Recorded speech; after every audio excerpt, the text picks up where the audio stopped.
है आपकी खबर रोजाना सुबह 8 बजे और रात 10 बजे सिर्फ समाचार प्लस। कैसे रहे हुजूर हमारे, कैसी रही सरकार, क्या कुछ पाया क्या खोया, जश्न या हाहाकार, विजय पथ। ब्रेक के बाद स्वागत है आपका। हमारे खास मेहमान हमारे साथ लगातार मौजूद हैं और सूर्यकांत धस्माना जी इस वक्त हमारे साथ जुड़ रहे हैं। धस्माना जी, आपका स्वागत है। चर्चा बहुत आगे निकल गई थी और मुन्ना सिंह चौहान जी कई सारे आरोप लगा रहे थे। उन्होंने कहा कि 1 साल का वक्त कम नहीं होता है, कई सारी चीजें हो सकती थी लेकिन सरकार की तरफ से की नहीं दी गई। जवाब देना चाहेंगे धस्माना जी आप? देखिए, चौहान साहब ने अपना विश्लेषण अपने हिसाब से अपने राजनीतिक दृष्टिकोण से किया होगा। मैं समझता हूं कि 1 वर्ष का कार्यकाल अगर आप इसका राजनीतिक विश्लेषण करें, जिन हालातों में सरकार बनी, जैसी हालात में सरकार बनी, जिस प्रकार का खंडित जनादेश राज्य की जनता ने दिया, कांग्रेस पार्टी ने निर्दलीय विधायकों का, दूसरे दलों का, छोटे दलों का सहयोग लेकर के सरकार गठित करी। आपको सब मालूम है, आपकी नजर उस पर थी, आपने तमाम कार्यक्रम आपके उसके बारे में आपके चैनल पे चले। उसके बाद 2 उपचुनाव, सितारगंज का उपचुनाव और टिहरी का लोकसभा का उपचुनाव इसी 1 साल के कार्यकाल में हुआ। उसके अलावा 2-2.5 महीना हमारा जो टिहरी में, उत्तरकाशी में और चमोली में आपदा आई, वो भी इसी दौरान हुआ। लेकिन उसके बावजूद अगर आप मैं कांग्रेस का उपाध्यक्ष हूं, उसके नजरिए से और आम जनता का जो इस समय विश्लेषण इस सरकार के बारे में है, जो बातें हम तक पहुंचती हैं, जो जनता के लोग हमारे पास आते हैं, मैं इस बात को आपके चैनल से कहना चाहता हूं कि हम बहुत मुतमईन नहीं है।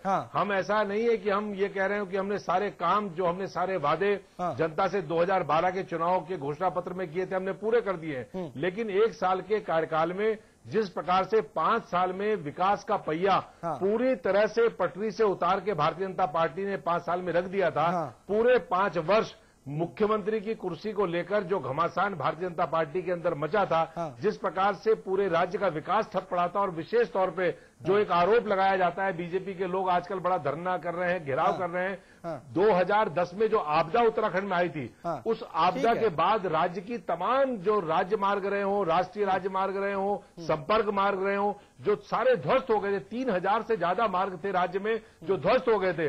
2010 के बाद जो घमासान भाजपा में मचा, उसके कारण उनका कोई किसी का मरम्मत का काम, पुनर्निर्माण का काम इस राज्य में शुरू नहीं हुआ। जी अमिताभ बोल रहा था। दो बातें मेरे जहन में आई आपके वक्तव्य से। जी, हिंदुस्तान में, अगर मैं गलत नहीं हूं, मुन्ना भाई मेरे ख्याल से मुझे दुरुस्त करेंगे, हिंदुस्तान में सबसे ज्यादा उपचुनाव अगर कहीं हुए बीते 12 बरस में तो वो है उत्तराखंड।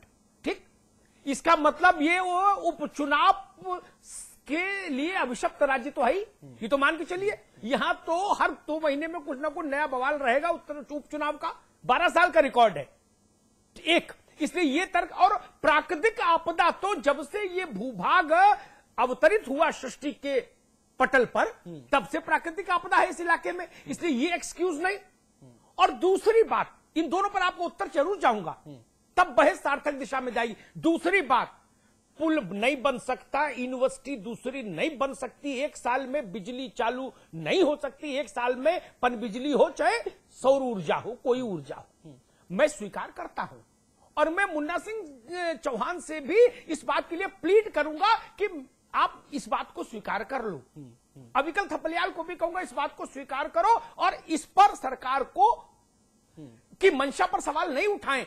लेकिन थाने में दरोगा, तहसील में तहसीलदार, अस्पताल में डॉक्टर और स्कूल में मास्टर तो शपथ के अगले दिन से दुरुस्त हो जाना चाहिए। शपथ के अगले दिन से। उसके लिए किसी योजना आयोग की जरूरत है क्या, या पार्लियामेंट से कोई बिल पास होगा क्या? अगले दिन से जनता को लगना चाहिए कि अब हुकूमत आई है। क्या वह लग रहा है? मैं तीनों से पूछूंगा, अविकल थपलियाल से पूछूंगा, मुन्ना भाई से पूछूंगा और धस्माना जी आपसे दोनों से उत्तर चाहूंगा। फिर आप जो बोलेंगे उसको क्रॉस चेक मैं करूंगा मुन्ना सिंह चौहान जी से और अविकल थपलियाल से। जी निश्चित तौर पे मैं आपसे बिल्कुल सहमत हूं कि राज्य में जो भी योजनाएं, जो दीर्घकालीन योजनाएं होती हैं, उनका जो रिजल्ट है, उनका जो परिणाम है, वो एक दिन में नहीं आ सकता। लेकिन राज्य में सरकार की अथॉरिटी, सरकार का जो इकबाल है, वो नजर आना चाहिए। और मैं समझता हूं कोई भी ऐसी बात इस राज्य के अंदर अभी तक 1 वर्ष के कार्यकाल में, विजय बहुगुणा जी का 1 साल का कार्यकाल रहा, उसमें ऐसा कहीं कोई किसी प्रकार का आरोप नहीं लगा सकता कोई भी कि राज्य में सरकार नजर नहीं आ रही है। सरकार चाहे शिक्षा का क्षेत्र हो, ठीक है, उसमें लगातार सरकार धस्माना साहब मैं समझ गया, धस्माना साहब मैं समझ गया। आज मुझे थोड़ी से अनुज की भूमिका अपने हाथ में लेनी पड़ेगी। मुन्ना सिंह जी, बिल्कुल पिन पॉइंटेड सवाल, पिन पॉइंटेड उत्तर चाहूंगा, विस्तार नहीं। क्या स्कूल में मास्टर, अस्पताल में डॉक्टर, तहसील में भ्रष्टाचार मुक्त तहसीलदार और उसका अमला, ये हो गया है उत्तराखंड में?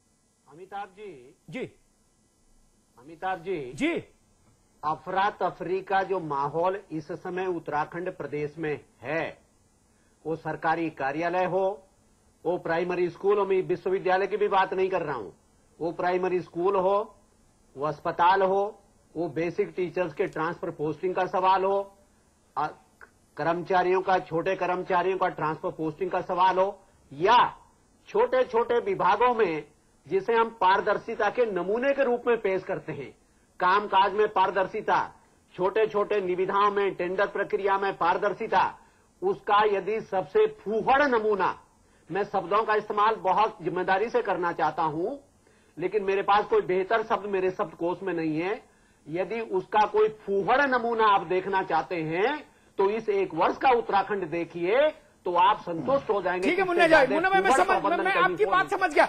अविकल जी, मुझे कांग्रेस और भाजपा से परे जाके ग्राउंड जीरो से बताइए, जो मेरा स्पेसिफिक सवाल है, लंबी बहस में नहीं अपन जा रहे कि योजना आयोग ने कौन सा पत्रक किस तारीख को लिखा था, ये बाबुओं की भाषा है। स्कूल में मास्टर, अस्पताल में डॉक्टर, तहसील में भ्रष्टाचार मुक्त व्यवस्था क्या लागू हो गई? थानेदार ईमानदार है? ये 4 बिंदुओं पर कहां पर खड़ी है सरकार, वो बताइएगा जो आप आंखों से देखते हो। नहीं अमिताभ जी, इसमें कोई शक नहीं है कि ये इकबाल अभी सरकार पैदा नहीं कर पाई है। अभी शिक्षकों की बात आई है, 85,000 पद रिक्त है, उसमें 20,000 से ज्यादा शिक्षकों के पद रिक्त है उत्तराखंड के अंदर। अभी स्वास्थ्य विभाग में 539 डॉक्टरों की भर्ती हुई थी, लेकिन 34 लोगों ने ज्वाइन किया। कौन ज्वाइन कराएगा उन्हें? एक और चीज मैं बताऊं, मुख्यमंत्री का हाथ तो किसी ने नहीं रोका, वो तो सर्व सेवा है, हरीश रावत भी नहीं रोके उनके अपने प्रशासनिक नियंत्रण में। 858 मुख्यमंत्री के स्तर से घोषणाएं हुई हैं और 11 अभी तक पूरी हुई है। इसका दोष हम किसे देंगे? साफ है कि ब्यूरोक्रेसी ने उसको एग्जीक्यूट ही नहीं किया। मुख्यमंत्री की घोषणाओं का एग्जीक्यूशन नहीं हो रहा है, तो बाकी तो शिक्षकों और बाकी लोगों की तो बात छोड़ दीजिए। धस्माना जी, तो ये धस्माना जी, अगर मेरे बोलने की ईमानदारी पर जरा भी भरोसा हो, मैं कोशिश करता हूं कि मैं ईमानदार रहूं बोलने में, दृष्टि में, तो मैंने जो देखा है स्कूल में मास्टर, अस्पताल में डॉक्टर, भ्रष्टाचार मुक्त प्रशासनिक व्यवस्था अभी वहां नहीं है। पूरी जिम्मेदारी से कह रहा हूं, इस पर लंबी बहस होगी तो मैं सब प्रमाण प्रस्तुत करूंगा, चीजें सैकड़ों लोगों के बॉक्स पॉप सुना दूंगा आपको यहीं इसी मंच पर एक दिन कि देखिए आपकी जनता क्या कह रही है। ये चीजें तो 1 साल में दुरुस्त हो सकती थी। मैंने कब कहा कि पावर स्टेशन क्यों नहीं बना? मैंने कब कहा हेमवती नंदन बहुगुणा विश्वविद्यालय जैसा दूसरा विश्वविद्यालय क्यों नहीं बन गया 1 साल में? कभी नहीं कहा। गैरसैंण भी राजधानी जब बनेगा भवन तब बनेगा, बरसों लगेंगे। कौन जीता है तेरे जुल्फ के सर होने तक, खाक हो जाएंगे हम तुझको खबर होने तक। लेकिन ये जो 5 बड़े मुद्दे हैं, ये क्यों नहीं दुरुस्त होते हैं?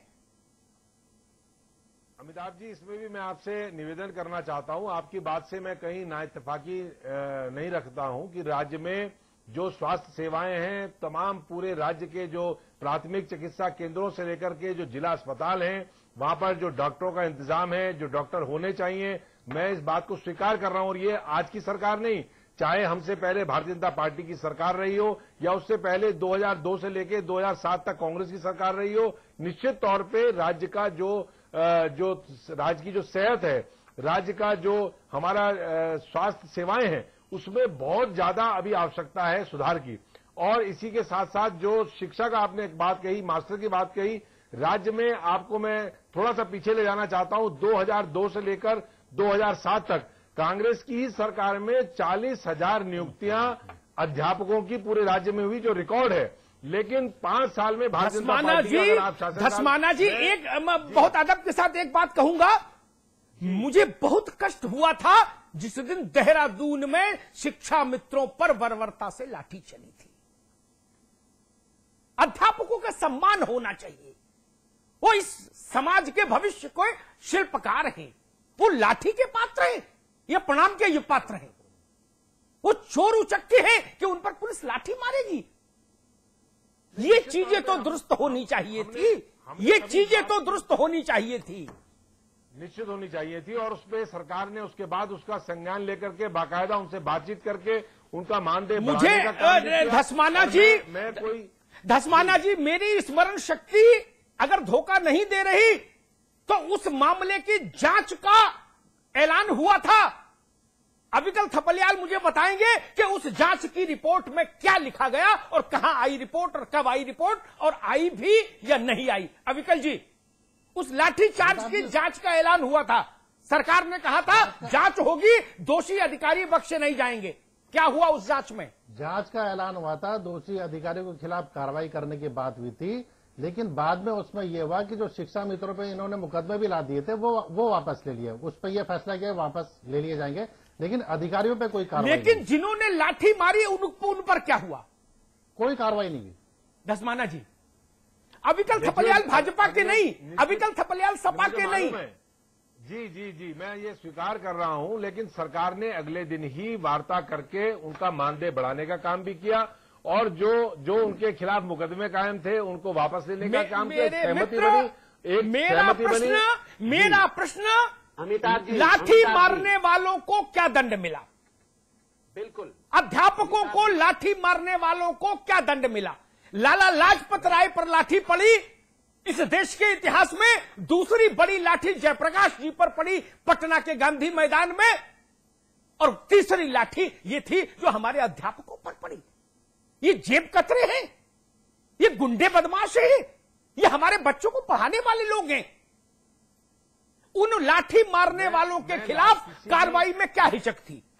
अमिताभ जी, मैं किसी भी लाठीचार्ज का समर्थक नहीं हूं। हम खुद स्वयं विपक्ष में रह करके हम लोगों ने काम किया है, कई बार संघर्ष किया है, कई बार लाठियां खाई हैं, और मैं इस बात को कह करके अपने आप को जस्टिफाई नहीं कर रहा हूं कि भारतीय जनता पार्टी के शासनकाल में जो सड़कों पर लिटा करके टीचरों को मारा गया था, अध्यापकों को मारा गया था, वह भी गलत था, स्मरण नहीं कर रहा, वह भी गलत था, यह भी गलत है, और आगे भी कोई ऐसा दुस्साहस करे तो उसकी भी निंदा होनी चाहिए। निश्चित तौर पे निंदा होनी चाहिए, बिल्कुल निंदा। अमिताभ जी, अमिताभ जी, मुझे आप अनुज जी कहने का अवसर दें। मैं धस्माना जी की एक बात पे आ रहा हूं जी। उन्होंने यहां बगल में आपके स्टूडियो में कुर्सी संभालते ही एक बात कहा था कि सरकारें इकबाल से चलती है, और उन्होंने कहा था विजय बहुगुणा के सरकार का इकबाल नजर आ रहा है। तो पहला तो सवाल यह है, जिस मुख्यमंत्री के आदेश को, जिसमें ये कांस्टेबल के खिलाफ कार्रवाई ना होते हो, तो इकबाल के विफलता का इससे बड़ा कोई उदाहरण हो नहीं सकता है, जैसा अमिताभ जी ने कहा। दूसरी बात मैं कहना चाहता हूं, ये भी बात सही है, सरकार हर समस्या का, हर चाहत को पूरा नहीं कर सकती। मैं अमिताभ जी आपकी इस बात से सहमत हूं, विपक्ष में होते हुए भी हमारा ये नहीं, मुन्ना सिंह जी, मैं एक बात कहूं, मैं मुन्ना सिंह चौहान की इस बात की तारीफ करता हूं कि यह राजनीति में रहकर भी अधिकतम ईमानदारी बरतते हैं। जी, मैंने आपसे कहा कि मैं आपकी इस बात से सहमत हूं कि विपक्ष में होते हुए भी हमारी राजनीतिक जिम्मेदारी बनती है कि हम सरकार के सामने जो व्यवहारिक कठिनाइयां हैं उसके सामने सरकार के साथ खड़े होकर के उसका समाधान तलाशने की बात करें। लेकिन सरकार एक चेहरा है, हम इसे लोकतांत्रिक, हम इसे पॉपुलर गवर्नमेंट कहते हैं। जिस दिन हम कुर्सी पर बैठते हैं लोकतांत्रिक व्यवस्था में, उस दिन वो कांग्रेस या बीजेपी का प्रतिनिधित्व तो नहीं करती, उस दिन वो प्रदेश के हर जनमानस का प्रतिनिधित्व करती है। मैं पूछना चाहता हूं कि अभी मुझे बीच में चेहरा दिखाई दिया था मंत्री प्रसाद नैथानी जी का, हमारे माननीय शिक्षा मंत्री जी हैं, मेरे बहुत पुराने मित्र हैं। मैं सवाल पूछना चाहता हूं कि उत्तराखंड राज्य के अंदर कुल सरकारी कर्मचारियों की जो तादाद है उसमें 40 से 50% कर्मचारी अकेले शिक्षा विभाग के हैं।